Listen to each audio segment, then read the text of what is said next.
everything you need to know about oral steroids, obviously.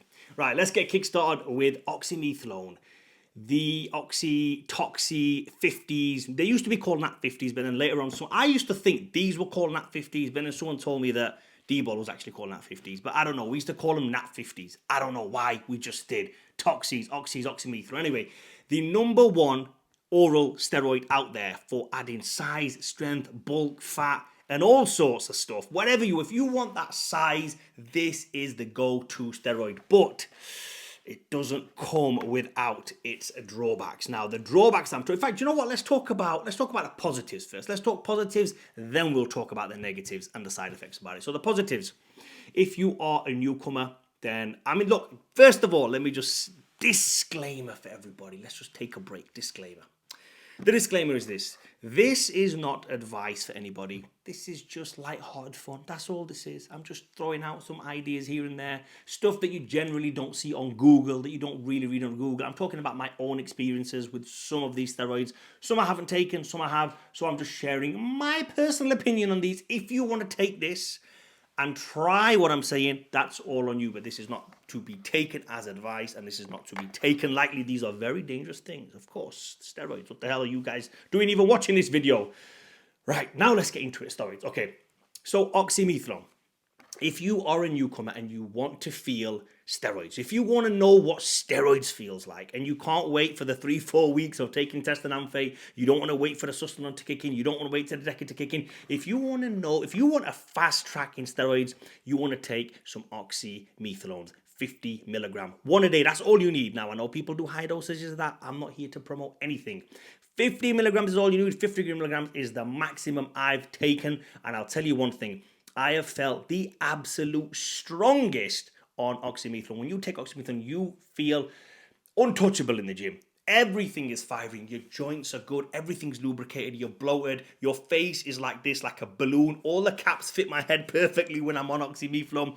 Everything just swells up. You walk around. You know when you get that pump when you're in the gym and you've got a 6 session in the gym and you're like, yeah, do you know what?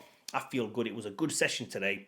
And then you walk out the gym and then you get a little bit smaller and you think, oh, I don't feel as good now. The pump's gone. Not with oxys. With oxys, you're carrying that pump 24/7. You can wake up after sleeping some 6-7 hours, have the shittest night's sleep, but you will wake up like this, jacked, stepping out of bed. You'll be brushing your teeth. Your arm will be getting a pump. You'll be wiping your ass and it'll be getting a pump. I'm telling you, bro. Oxymetholones, you are pumped 24/7. Now, as good as that sounds, it comes with the drawbacks. The drawbacks are, as I mentioned, when you're so bloated and so round and so full all the time, your hematocrit goes through the roof. That's the blood thickness. Your blood pressure goes through the roof. Everything is working hard now. If we know about blood pressure, we know about liver, we know about kidneys, we know about cholesterol. Everything is your body is in pain right now. It's like somebody is stepping on all your organs at once. Everything is feeling a bit of strain, your heart included. So do not take this for more than 4 weeks, guys. And for those people doing more than 50 milligrams, well, you are asking for it. I don't recommend it. 50 milligrams, even that I would say is a little bit high. In fact, you know what? Here's a little tip for you. And I'll give you this tip for most of the orals. Try take it pre-workout with the days that you're training. That's it. On the days off, I don't really think you need it. As long as you've got a test base in there, as long as there's a test base in there to bridge everything through, and you're not taking oxys on its own, perfectly fine. Take oxys on the training days, pre-workout, but for no more than 4 weeks. Trust me, you're going to suffer from it. Now, the second most anabolic steroid orals out there, in my opinion, is Dball. Dball, the old school champion of breakfast. What the hell did I say there? Breakfast of champions. And the reason why people call it breakfast of champions is because what they used to do was, back in the days, they used to get some Dball, sprinkle it in their oatmeal, and eat that. That was called the breakfast of champions. Bit of Dball. So, Dball is like oxymetholone, very, very similar to oxymetholone when it comes to the size, the strength, the bloat, the just all-out craziness, veins popping if you're lean enough. Of course, if you're not lean, you're not going to get the veins popping, but strength-wise, size-wise, 10-10. Oxys as well, I just mentioned that. Strength-wise, size-wise, 10-10. And again, if you're going to go this way, On the plus, you're also going to go this way on the negatives. And the negatives are exactly the same as Oxy. In fact, I put these two steroids very closely linked together in terms of organ health. They are not the best. It's literally like someone is stepping all over your organs. Same again, my opinion.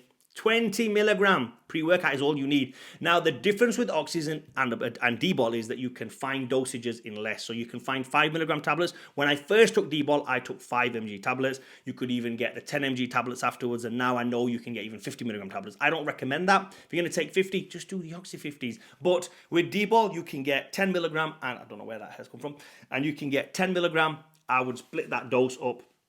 Pre-workout on the days that you are training, 20 milligram is all you need. And then if you really feel like a strength cycle coming along and you think I'm at the peak of my strength right now, maybe bang in 50 for a couple of weeks. And that is it. Leave it at that, guys. Trust me, you do not want to be doing this long term. Moving on. So those are technically your two bulking. In fact, you know what? I'm going to mention one more bulking as well. I shouldn't really mention this, but I'm going to talk about it.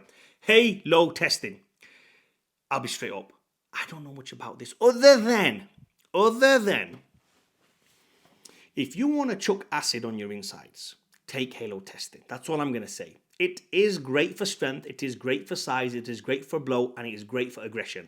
A lot of powerlifters use this leading up to a powerlifting meet. Bodybuilders, I don't really recommend it. And if you want to burn your insides out very, very quick, take some halo. That's all I'm going to say about that. Now we're going to go into the opposite direction a little bit, and we're going to go more for the cutting steroids. First up, Winstrol. Now, Winstrol is one of those things where everyone's like, oh, he's on a bit of Winnie. Oh, your veins are going to be popping. You're going to get lean. You're going to cut you. It doesn't work like that. Yes, it does dry you out. Why? Because they don't have any estrogenic side effects. If anything, they counteract your estrogen, so they lower your estrogen. It will lower your estrogen. When you are taking Winstrol, you will feel good. You will feel that pump, that hard granite, hard muscle. For me anyway, because I'm quite lean. When I take Winstrol, I was like, yo, you know what? I'm solid. I feel really, really good over here. But again, so first of all, let me just talk about the pros. Sorry, I'm getting ahead of myself over here. The pros. Great for strength. Not great for size, because it's one of those drugs where you're not going to be bloated. You're not going to be walking around like a water buffalo when you wake up in the morning and you're on a Dball cycle or you're on an Oxy cycle and you're bloated like this.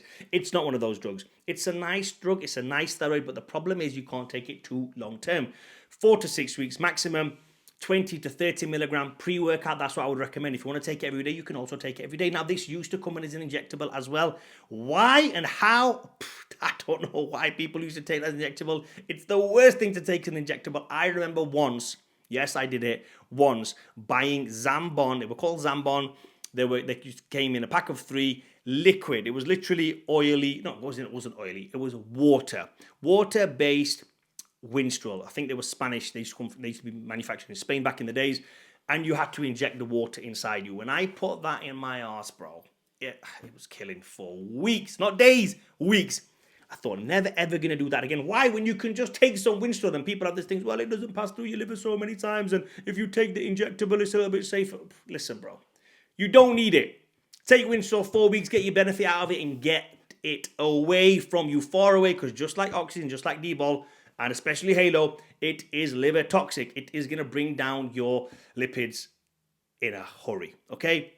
One other thing I will address. Those people that say, I take Winstrol and my joints hurt.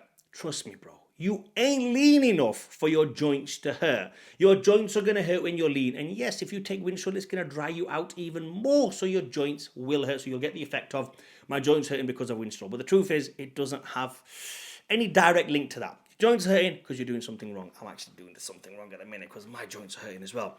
Moving on. My favorite oral steroid, Anavar. And everybody's favorite oral steroid, or especially the females out there, favorite oral steroid. Now, I take this in very, very low dose. And the reason why I take this in low dose is not because it's liver toxic. It is not liver toxic like Winstrol and Dball and everything else. In my opinion, and I'm talking about blood work, for blood work that I have done, it is not liver toxic at all. That's just my version of it. That's how I've taken it. But listen to this as well.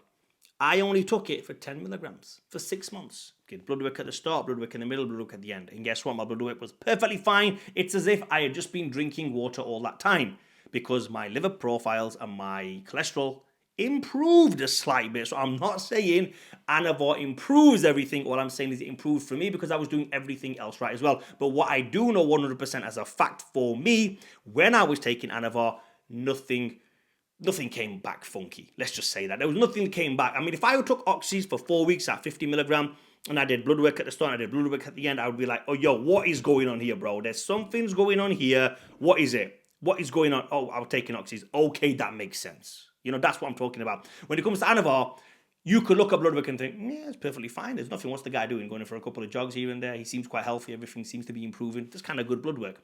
So it's not liver toxic. Low doses. People say to me sometimes, Faddy, you're doing a girl cycle. Bitches take that. You should take 50 milligram. I've tried 150 milligram. Well, then you, sir, are a fool because you do not need that much. I would rather take something for a longer period of time and be safer with it than smash the hell out of it 50 milligrams or 150 milligrams like so many people have spoken about for a month, 2 months. Now, again, the higher the dose, the less the time frame. The lower the dose, you can kind of extend it. But again, I'm going to say this again for everything. Do your own blood work. Don't just listen to me. This is just fun and entertainment, guys. That's all it is. Moving forward, what else have we got? So we've got Winnie. Okay. Now, this one came to me recently as a question, and I never really thought of it like this, but I will mention it. Proiron. Now, if you're on my TRT cycle, TRT protocol, you will know that I swear by Proiron. I made a video about Proiron the other day calling it the ultimate libido stack, which it is. You wake up in the morning like this, bro. I mean, mine's not that big, so no. I mean, I've only got guys watching anyway, so who cares?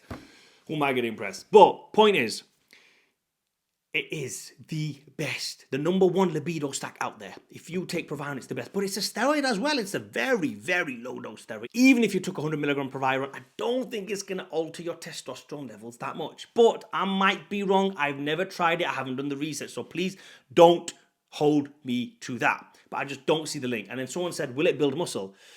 Now, everything else will build muscle. And everything else will burn fat. I don't feel that Proiron is that good. I don't think it's that strong in order to build muscle. So for those people asking, can you do an oral only TRT Proiron stack?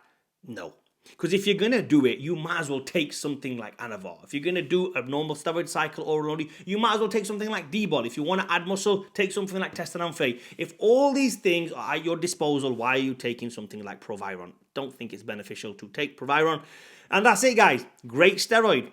Great thing. Very, very low dose. Again, 25 milligram every single day. And you can use it for a very long time. Now, I myself have done the blood work for me. 12 months. Yes, I know. Maybe you can say it's a bit wrong, a bit careless for me to do it. But I did blood work in between. So I did blood work every couple of months. Every 6 weeks to 8 weeks I was doing blood work. No issue, bro. No issue. So I thought, okay, let's keep taking Proiron. Kept taking Proiron. No real problems. I'm not going to say that will work for the same for you. Look, the main thing is here, guys. Figure it out yourself. But hopefully, this gave you a little insight into oral steroids. Let me see if I've missed anything off. No, that is it, guys. Pretty much all of the oral steroids available to man that I know of anyway. Let me know what you guys think to my advice when it comes to oral steroids. Comment down below, like, and please subscribe.